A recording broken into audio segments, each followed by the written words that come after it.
Welcome back to Wanderlusting Lawyer. I'm really excited because it looks like people are really starting to think about planning their Caminos again, either for later this summer or fall in 2020 for those who are able and feel it's safe to do so, or for summer of 2021. I myself am hoping to do another Camino in the summer of 2022, but it's still in the not even the planning stages. I'm trying to even think about, which one that I'd want to do, but even having that thought in my mind is exciting. So, one of the questions I get asked by people who just, who I talk about my Camino experience with and have never really heard of it. But I also, one of the common questions I see in some of the Facebook groups that I'm a part of is, hey, what's the average day like on the Camino? What can I expect my day-to-day to be? And obviously this varies. It can vary quite drastically depending on the person, but I found my day, and I guess the day, but I found my days to have a pretty predictable routine and rhythm to them, which I found I really enjoyed. There's nothing quite like, knowing you just got to get up, put your pack on your back and set out for the next town. So just a quick video to kind of tell you how my day is shaped up, and maybe that helps your planning process as well. And so just if you haven't been to my channel before, I walked the Camino Francés route from Saint-Jean-Pied-de-Port in the very southwest-ish of France to Santiago.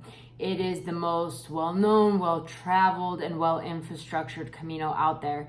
So obviously, your day-to-day experience can vary pretty drastically depending on the infrastructure you have.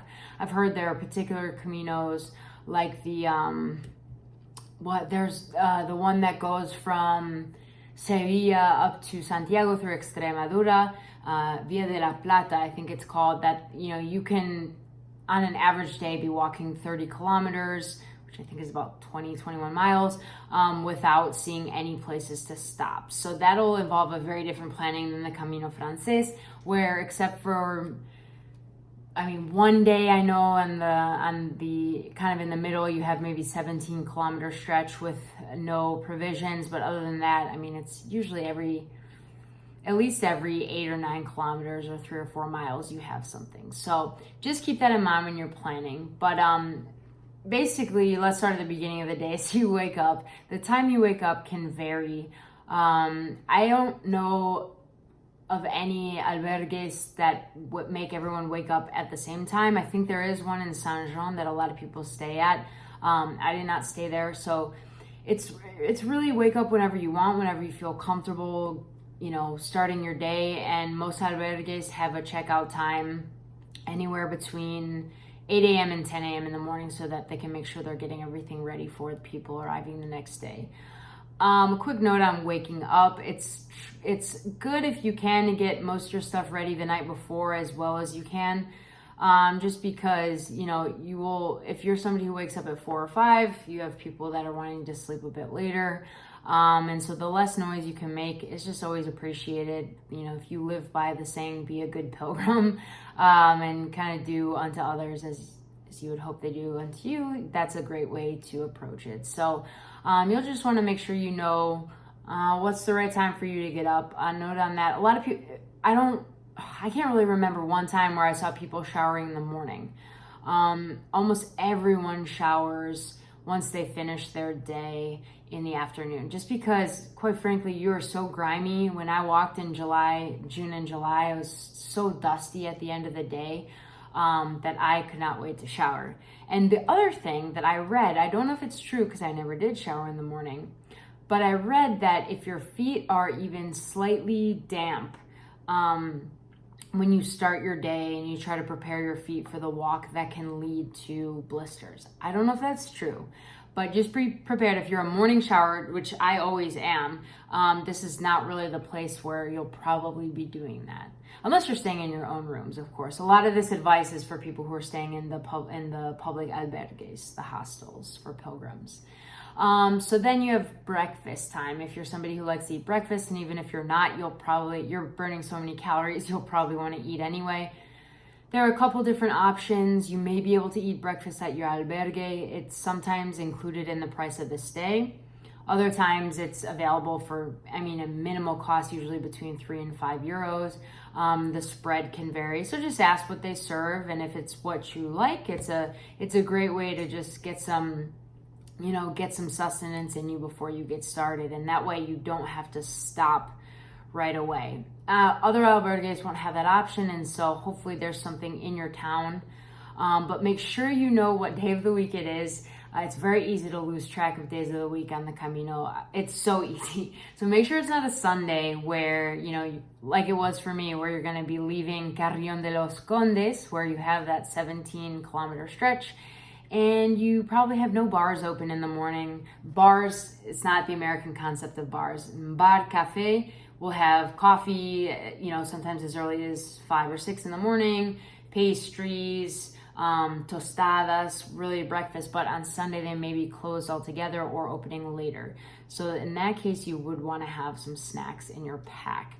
And that is really the typical breakfast in Spain is a café con leche or some type of coffee if you drink coffee, juice, which is zumo in Spain, or like I said, pastries, tostadas. I love tostada con aceite y tomate, which was just olive oil and like a tomato paste and salt. Delicious. Great way to get started with the day.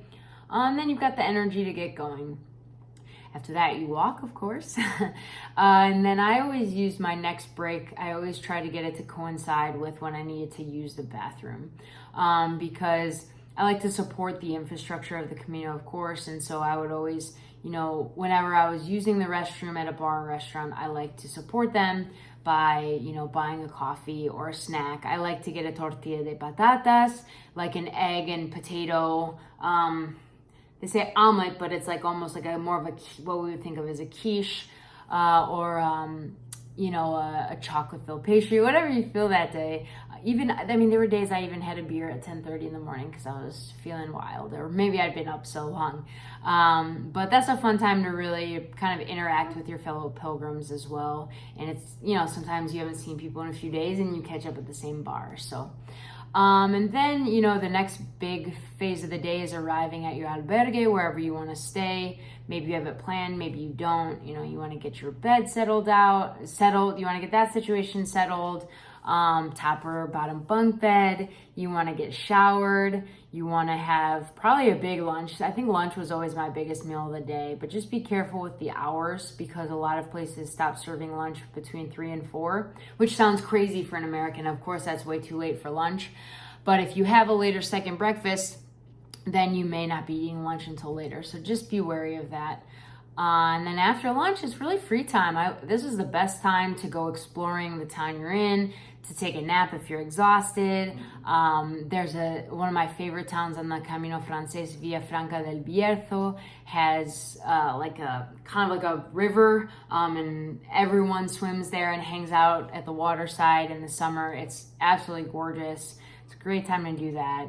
And then you have dinner time. And again, some albergues offer dinner. It's usually in a communal setting, which is awesome to, especially if it's a smaller albergue, you get to meet the people who are there and get to know them. Otherwise, we would always head into town and probably get a pilgrim's menu for about 10 euros, which offers like an appetizer, a first plate, a second plate, a dessert, and wine. So it's an amazing deal. Not a ton of variety. I'll talk about food on the Camino and what you can expect in another video. But that's dinner, and then it's basically heading back to the albergue if you ventured out, spending a little more time if you're not too exhausted with the other pilgrims. Sometimes people play music and just chill outside. And then I'd say, maybe about 30% of the albergues I stayed at, or maybe it was less, but had like a lights out time. No one was really super strict, except for maybe Horizon at the beginning in terms of being in your room.